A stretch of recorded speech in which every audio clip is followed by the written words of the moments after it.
கர்த்தருடைய பிள்ளை. ஆனால் ரட்சிப்பை குறித்த ஒரு கவலை உங்களுக்கு இருக்கா? ரட்சிப்பை குறித்து கவலை உங்களுக்கு இருக்கா?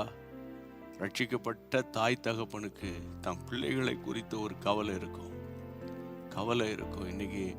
இன்னைக்கு நாங்கள் ரட்சிக்கப்பட்ட காலங்கள்லாம் நாங்கள் ரட்சிக்கப்பட்ட உடனே வாழ்க்கையே மாறிடும்.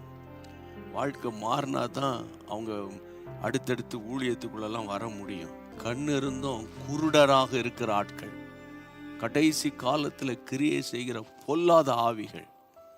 There should be discipline in the Christianity. There should be discipline in the church. அதனால இதுக்கெல்லாம் காரணம் என்னன்னு கேட்டால், சரியான போதனைகள் இன்னைக்கு கிடையாது. சரியான என்ன போதனை இருக்கு? விசுவாசத்தை பற்றி நான் பேசுகிறேன், பணத்தை பற்றி பேசுகிறேன், சுகத்தை பற்றி பேசுகிறேன், ஐஸ்வர்யவான்கள் ஆகிறத பற்றி பேசுகிறேன்.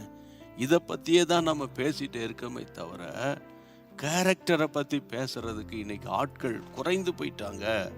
கேரக்டர் தான் ஏன் முக்கியம்? இங்கே பாருங்க, கிருபையை விட கிருபை அது கர்த்தர் கொடுக்கறது, டேலண்ட் தாளந்து, அதுக்கப்புறம் இன்டலெக்சுவல் உலக அறிவு, படிப்பின் மூலமாய் வருகிற அறிவு, புத்தகத்தின் மூலமாக அறிந்து கொள்ளுகிற அறிவு, சரியா? இவை எல்லாவற்றையும் கடந்தது தான் கேரக்டர். ஒரு மனுஷனுடைய சுவாபம், ஒரு மனுஷனுடைய கேரக்டர். இப்போ உங்கள் பையனுக்கு ஒரு பொண்ணு பார்க்குறீங்க, அந்த பொண்ணு ரொம்ப பியூட்டிஃபுல்லாக இருக்கிறா, அல்லது அவங்க அப்பா ஊரில் பெரிய ஒரு பணக்காரரு, அவ்வளோ சொத்தும் அவளுக்கு தான், ஒத்தைக்கு ஒரு பிள்ளை, ஓ பா பரவாயில்லையே அப்படி இப்படின்னு குளிர் ஆட்டிடக்கூடாது. அவள் ரட்சிக்கப்பட்டவளான்னு பார்க்கணும், அவளுக்குள்ள கிறிஸ்து இருக்கிறாளான்னு பார்க்கணும், அவங்க அப்பா அம்மாவுடைய பின்னணி கர்த்தருடைய பிள்ளைகளான்னு பார்க்கணும், அது சரியான உபதேசத்துக்குள்ளே இருக்காங்களான்னு பார்க்கணும். இதெல்லாம் ஒன்றும் பார்க்கறது கிடையாது. ஏன்னா அப்படி உங்களை டீச் பண்ணலையே, அப்படி சொல்லி கொடுக்கலையே, அதுதான விஷயமா இருக்குது.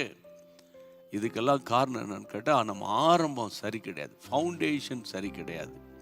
அப்போ அந்த ஃபவுண்டேஷன் என்ன சொல்லுதுன்னா, இவ்வளவு பெரிதான ரட்சிப்பை குறித்து நீங்கள் கவலையற்று இருந்தால் வரும் கோபாக்கனைக்கு நீ எப்படி தப்பித்துக் கொள்வாய்?